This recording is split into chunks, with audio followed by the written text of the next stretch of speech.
افغان طالبان رجیم عوام کے جان و مال کو لاحق خطرات کو پس پش ڈال کر خطے میں دہشت گردی پھیلانے میں مصروف عمل ہے۔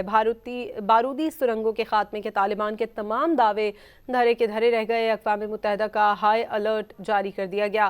اقوام متحدہ کے افغانستان میں امدادی مشن کی رپورٹ کے مطابق افغانستان میں بارودی سرنگیں جان لیوا خطرہ بن گئی۔ متاثرین کی شرح دنیا میں تیسرے نمبر پر پہنچ گئی۔ افغانستان میں بارودی سرنگوں اور دھماکہ خیز مواد کے متاثرین میں 80% بچے شامل ہیں۔ 33 لاکھ افغان شہری دھماکہ خیز اور بارودی سرنگوں والے علاقوں میں زندگی گزارنے پر مجبور ہیں۔ اقوام متحدہ کی مائن ایکشن سروس کے مطابق گزشتہ سال بارودی سرنگوں کے پھٹنے کے درج کیے گئے 471 واقعات میں 314 افراد نشانہ بنے۔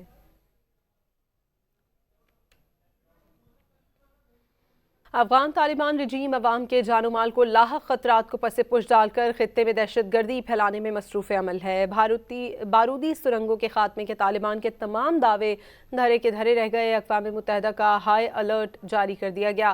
اقوام متحدہ کے افغانستان میں امدادی مشن کی رپورٹ کے مطابق افغانستان میں بارودی سرنگیں جان لیوا خطرہ بن گئی۔ متاثرین کی شرح دنیا میں تیسرے نمبر پر پہنچ گئی۔ افغانستان میں بارودی سرنگوں اور دھماکہ خیز مواد کے متاثرین میں 80% بچے شامل ہیں۔ 33 لاکھ افغان شہری دھماکہ خیز اور بارودی سرنگوں والے علاقوں میں زندگی گزارنے پر مجبور ہیں۔ اقوام متحدہ کی مائن ایکشن سروس کے مطابق گزشتہ سال بارودی سرنگوں کے پھٹنے کے درج کیے گئے 471 واقعات میں 314 افراد نشانہ بنے۔